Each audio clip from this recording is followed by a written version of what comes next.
Dr. Stackhouse here. Listen, I think that it's important that we all acknowledge something important, and that is that we are all collectively traumatized. We're coming out of the pandemic, and the aftermath is going to be real and long lasting.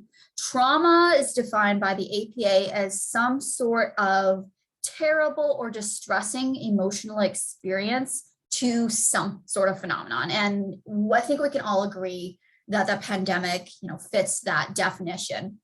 Now, here's the thing. Research is consistent and shows that trauma is associated with long-lasting, pervasive behavioral as well as physical health implications.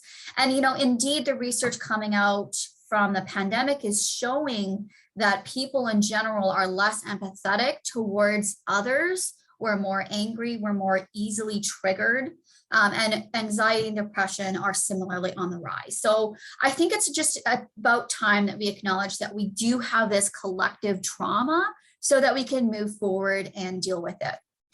What can we do? Number one is I would suggest that do not make trauma-driven decisions. Don't make major life changes. Don't make major life alterations while in trauma. The research is consistent more in general on this. And when people make trauma-driven decisions, they tend to later regret them. So what can you do instead? Write down what you really want for your life. Start jotting down your values and make any sort of decisions based on your vision for your life and what you really want out of your life. And that way you'll avoid the pitfalls of making instantaneous trauma-driven decisions, which we certainly don't want. The second thing that we can do is to practice compassion and kindness, both to ourselves as well as to others. Even as you're just going about your day, just remember to be kind to yourself.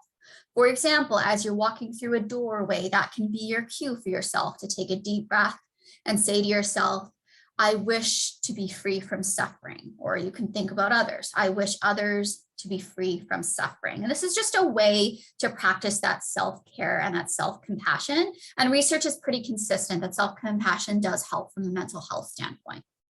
Another thing that you can do is to just in general practice self-care, whatever self-care looks like for you. Maybe it's taking a long walk in nature in the trees, and that will help you be in the present moment. Maybe it's having a bath. Maybe it's being with friends and socializing. Whatever that looks like to you, practice that self-care. And just remember, we are all in this together. The trauma is collective, but together we can all get through it. Have a blessed day.